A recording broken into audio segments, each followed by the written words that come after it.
Mga kababayan, 4 na lugar sa bansa ang inaasahang papalo sa danger level ang heat index ngayong araw para mas maging handa sa epekto ng mainit na panahon at ang posibilidad pa rin ng panakanakang pag-ulan sa ilang lugar sa bansa. Alamin natin ang update sa lagay ng panahon mula kay Pag-asa Weather Specialist Veronica Torres.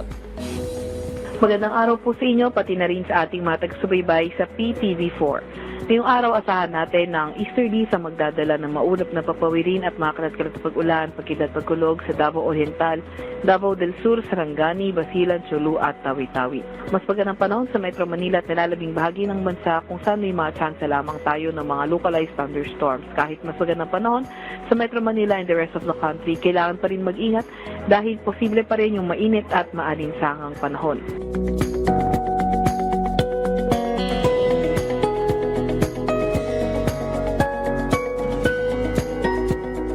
Para naman sa lagay ng karagatan, wala pa rin tayong nakataas na gale warning sa kahit anong dagat baybayin ng ating bansa, pero ingat sa papalaot sa silangang bahagi ng Visayas at Mindanao dahil magiging katamtaman hanggang sa maalon ang karagatan.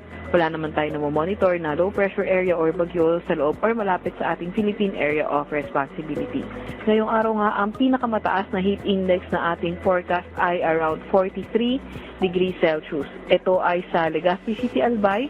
Ito rin naman ay sa may Virac, Catanduanes, pati na rin sa may Pili, Camarines Sur.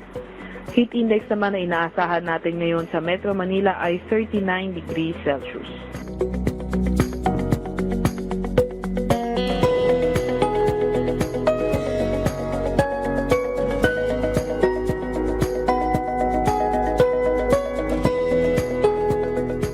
Ito naman ang update sa ating mga dam.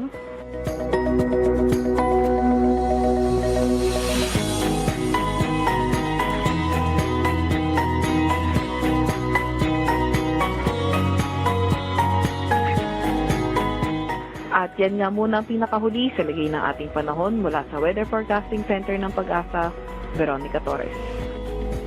Maraming salamat, Pag-asa Weather Specialist Veronica Torres.